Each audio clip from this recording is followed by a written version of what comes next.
کہ اس کی کیا ٹائپ ہے, کیا چیز ہے. The second thing that I want to address is the جو ایک انڈیا میں ایک ہائپ کریٹ کی ہوئی ہے انہوں نے کل سے کہ 15 لوکیشنز پہ پاکستان نے اٹیک کیا.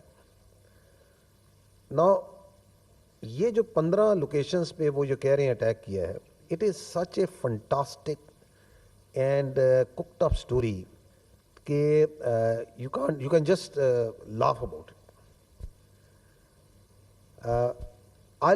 I'll ask few questions on this. The first question is کہ is the Indian government and the armed forces, are they living in 18th century or 21st century? Because in 21st century, every projectile leaves a digital trace and signature. یہ بھی آپ نے دیکھا ہے جب actual میں کوئی چیز آپ کی طرف آتی ہے تو this is how in real time وہ مانیٹر ہو رہی ہوتی ہے, اس کا ایک ڈیجیٹل سگنیچر ہوتا ہے. کیونکہ 21st سینچری میں تو ایسے ہی ہے, وہاں ایسے نہیں ہو سکتا کہ آپ کوئی بھی بیٹھ کے سٹوری کو کپ کر لیں. دوسرا سوال یہ ہے کہ when this Indian government is going to transit from the theatrics and cinema to the actual world in which we are living, یہ کب ہوگا؟ And related to that is the question that یہ جو ایک فیسینیشن ہے phantom strikes کی, we saw that in 2016 جب اڑی ہوا تھا, اس کے بعد بھی ایک فینٹم سٹرائک ہوئی تھی which on ground nothing happened but a strike was claimed.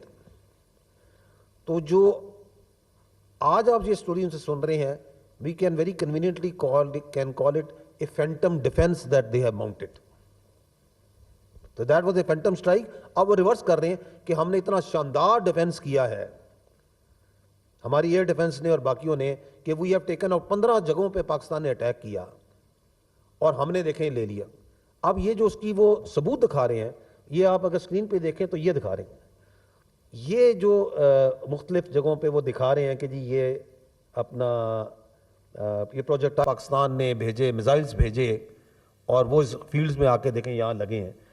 یہ ڈرائی فیلڈز ہیں گندم کی, سٹے کی, کم از کم اس کو آگ ہی لگا دیتے تھوڑی سی ریئلٹی دینے کے لیے کہ وہ اٹھا کے وہاں پیسز رکھ دیے ہیں اور پھر اس کی تصویریں لے کے اور فلمیں بنا کے نشر کر رہے ہیں. اس لیے ہم یہ سوال کرتے ہیں کہ ریئل ورلڈ میں سینما سے, تھیٹر سے نکل کے ایکچوئل ورلڈ میں کب آئیں گے؟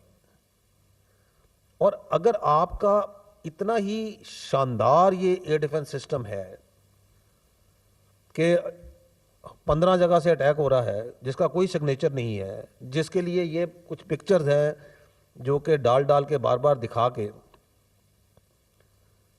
پتہ نہیں کس چیز کی اٹھا کے یہ پکچرز انہوں نے کہاں سے اٹھا کے یہ بنائی ہیں, اور ایک ڈرامہ شروع ہوا ہے. تو اگر اتنا ہی شاندار آپ کا سسٹم ہے تو یہ 2 دن پرانی بات ہے, 6-7 کی رات آپ اپنے ٹائم اور پلیس آف چوزنگ پہ آئے تھے نا. آپ نے اپنا پورا ایئر ڈیفنس لگایا ہوا تھا نا. آپ کو پتا تھا کہ جب آپ حملہ کریں گے تو جواب آئے گا. تو یہ 5 آپ کے جہاز کیسے گر گئے؟ پھر نہیں گرنے چاہیے تھے. آپ کے ملک میں تو جو چیز آتی ہے آپ تو اس کو نیوٹرلائز کر لیتے ہیں. رات کو آپ نے 15 جگہوں پہ نیوٹرلائز کر لیا. تو اس وقت تو آپ کو پتا تھا کہ اس ٹائم پہ ہم نے جانا ہے, ساری چیزیں آن تھی, ایوری تھنگ واز لٹ اپ, تو روک لیتے اس وقت بھی. سو اس لیے یہ ڈرامہ کم کرنے, اس سے جو مقاصد حاصل کرنے ہیں اپنی ڈومیسٹک کنزمپشن کے لیے, پتہ نہیں کس پرپس کے لیے کر رہے ہیں, اس کو برائے مہربانی اس سے اجتناب کریں. یہ جو وار ہسٹیریا کریٹ کرنے کی کوشش کر رہے ہیں اس سے تھوڑا سا خیال رکھیں, اس سے اجتناب کریں. اور یہ میں آپ کو یقین دلاتا ہوں, یہ ان کو بھی اچھی طرح پتہ ہے کہ جب پاکستان اپنی ٹائم, پلیس اور اپنے مینز سے چوزنگ کے ساتھ جب حملہ کرے گا, اگر وہ when Pakistan will strike, تو ہمیں اور آپ کو انڈیا کے میڈیا کی ضرورت نہیں اسے بتانے کی. The whole world will come to know. Its reverberations will be felt everywhere. کہ انہوں نے بتانا ہے کہ جی آج حملہ ہو گیا اور پھر جو سا بار بار چلائی جانا تاکہ کوئی سن لے یار یہ دیکھیں پاکستان نے حملہ کر دیا. تو we are not dependent upon their media to tell them کہ پاکستان نے حملہ کیا, کتنے کیے, کیا کیے. وہ نظر بھی آئے گا, اس کی گونج بھی سنائی دے گی. The next thing that I want to address is the جو آنریبل ڈپٹی پرائم منسٹر نے بات کی, صبح میں نے اپنی پریس بریفنگ میں بات کی تھی, that is about this swarm drone attack of the Harpy and Heron جو اسرائیل اوریجن ہیں. جو میں نے آپ کو پہلے عرض کیا کہ جو بھی چیز پاکستان کی طرف آتی ہے اس پہ ہماری برابر نظر ہوتی ہے. یہ اب آپ دیکھیں, یہ وہ ون آف دیٹ ڈرون ہے. یہ وہ ڈرونز ہیں جو کہ, اور یہ دیکھیں یہ آ رہا ہے and it is being watched. یہ نظر آ رہا ہے, یہ جا رہا ہے. سمجھنے کا مطلب یہ ہے, the point to understand here is کہ یہ جو ڈرونز ہیں یہ بڑے چھوٹے کراس سیکشن کے ہیں. وہ R C S radar cross section کا بڑا تھوڑا ہے. جس طرح یہ رافیل جو سا ہے یہ 4.5 جنریشن بڑا سوفسٹیکیٹڈ ایئر کرافٹ ہے, تو یہ جو سلور موونگ ڈرونز میں یہ بہت چھوٹے ہیں اینڈ از ایزیومڈ کہ یہ پک نہیں ہوں گے. یہ دیکھیں آپ کے سامنے پک ہو رہے, ان کو ہم پک کرتے ہیں, نظر آ رہے تھے, دیکھے گئے, کوئی ایسی پریشانی کی بات نہیں ہے.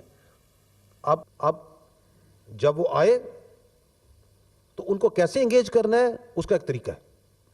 ایک سلور موونگ ٹارگٹ کو جو کہ خاص سپیڈ میں اور اسپیشلی وچ از ان دی اربن ایریاز وہاں پہ ہے, پھر آپ کی کمرشل فلائنگ ہو رہی ہے, جہاز جا رہے ہیں, کون سا ویپن چوائس کرنی ہے, کب کرنی ہے, اس کو کس طرح کل کرنا ہے. There are methods to it. There is a operational methodology to that, there is a reasoning to that. اس کا اینڈ رزلٹ یہ ہے کہ 29 so far drones have been neutralized. So میں نے آپ کو 25 بتائے تھے, اندر 4, 29. Only one managed to partially engage its target جس کے لیے آیا تھا یہ, اور اس میں تھوڑا سا اکوپمنٹ ڈیمیج ہوا ہے, اور 4 ہمارے فوجی جو بھائی ہیں وہ اس میں زخمی ہیں. However, یہ جو دشمن ہے, because it doesn't distinguish between the military and civil, it doesn't distinguish between, یہ آپ کے سامنے نظر آ رہا ہے, بچہ ہے, بڑا ہے, بوڑھا ہے, عورت ہے, مرد ہے. تو اس میں ہمارے سویلینز جو سے ہیں اس میں جو ہمارے پاس ابھی تک کی اطلاعات ہیں 3 شہادتیں ہوئی ہیں اور 4 زخمی. میں آپ کی توجہ جو سی ہے یہ کرانا چاہوں گا, یہ ٹیبل پہ اگر آپ دیکھیں تو you will be able to see the remnants of یہ جو ملبہ ہے جو مختلف جگہوں سے اٹھایا گیا ہے.